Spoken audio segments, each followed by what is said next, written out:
Well, we are here again.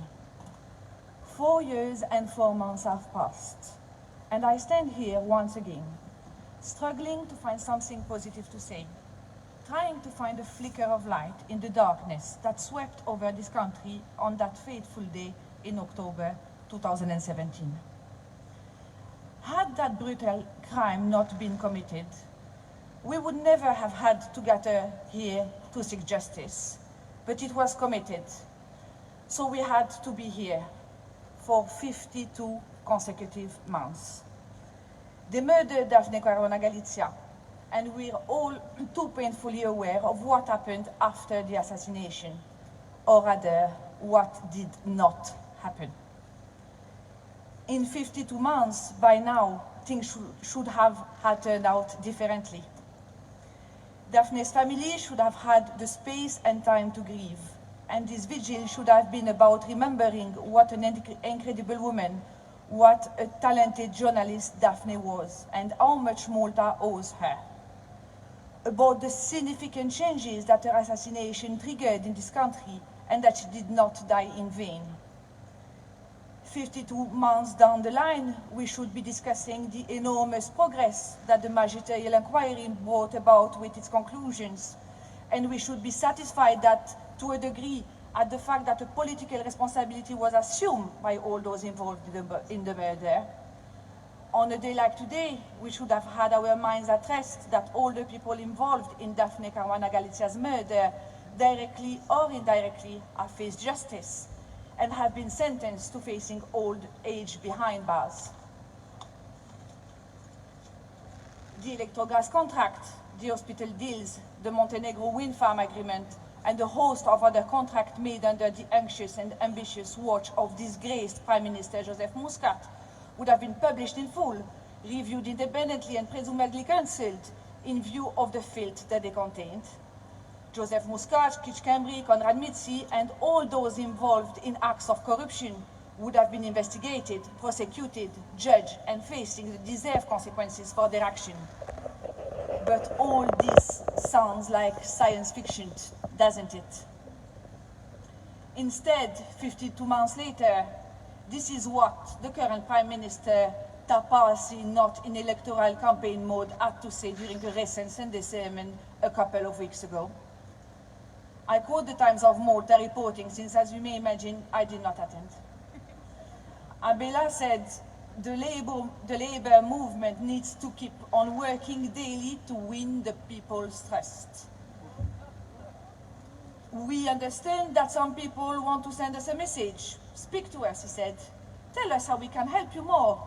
We can continue reforming this country by listening to people, he said to Chase. He vowed that the movement will remain humble and proud.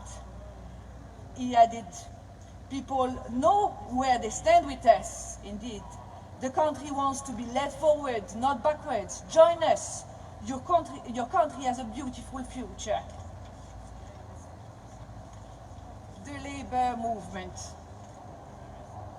The same movement of Joseph Muscat, the ex-prime minister who was made to resign in a cloud of shame. Muscat, who now wants to be seen as a private individual, going about his business, providing for his family, miskin. Muscat, the self-proclaimed victim, parading on social and mainstream media, who has suddenly discovered that he does want to give interviews to independent media, after all, to chat with those same journalists he avoided like the plague when he was Prime Minister.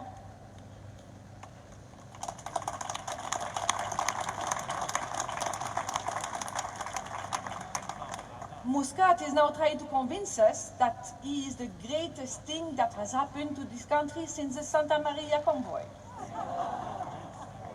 Oh, tight, Mushek. He really needs to stop chewing at those magic mushrooms that he hopes to one day sell to the rest of us. Forgive me for repeating myself, but we need to understand this clearly. This same man, this coward who refused to give interviews throughout his tenure, is now making a comeback as a private person, or so he wants us to believe. At the same time, his successor, another self-professed Mr. Clean, want us to believe that the now infamous movement was not created as a smoke screen to cover the roadmap of corruption and mafia that was about to engulf the country. Right. They're really going to have to pull the other one. Robert, Mr. Clean Abella, seems to have forgotten his anti-corruption detergent in one of his garages after all. We're still discovering new deals on properties that he seems to have taste for purchasing or investing in. He claims that he understands that people want to send him a message and that this party should speak to them. I can only interpret this in two ways. Either the lot of us here are not people and we are not worth his time of day, or Mr. Clean has 4 minutes ears and has not been listening to 52 months of requests. And on the one-off chance that his ears are unblocked at this very moment, Prime Minister, here are some requests you need to address. Come to the monthly vigil and have the guts to take the stand in front of your country and acknowledge the sterling work of Daphne Caruana Galizia. This might stop your movement trolls bullying Daphne's family and all the people who fight for the truth and justice. Publish in full all the public contracts made under the Premiership Muscat so that they may be scrutinized by every single Maltese citizen. Exercise your influence and make sure that your parliamentary group members stop supporting Konrad Korot-Mitzi during the Public Account Committee. And whilst you're at it, insist that all the questions that are put forward to him are answered for all the people to finally find out once for all the truth about how the electrogas contract came about. See that under your watch, we witness clean and honest politics and politicians, instead of daily scandals involving spineless public officials. We demand that the people that are paid by us, the electorate, are accountable to us and not to themselves as their own masters. Humble and proud, he said. Humble is not a word that can define neither Robert Abella nor Joseph Muscat. And they have certainly not made us proud. Do you know what humility is? Because we have been seeing it in the demeanor of the family of Daphne Caruana Galizia, who, in spite of repeated harassment and state bullying, stand tall without ever losing their dignity. And pride is what we will feel when history judges us for standing up to criminal behavior and demanding justice for Daphne and for her stories.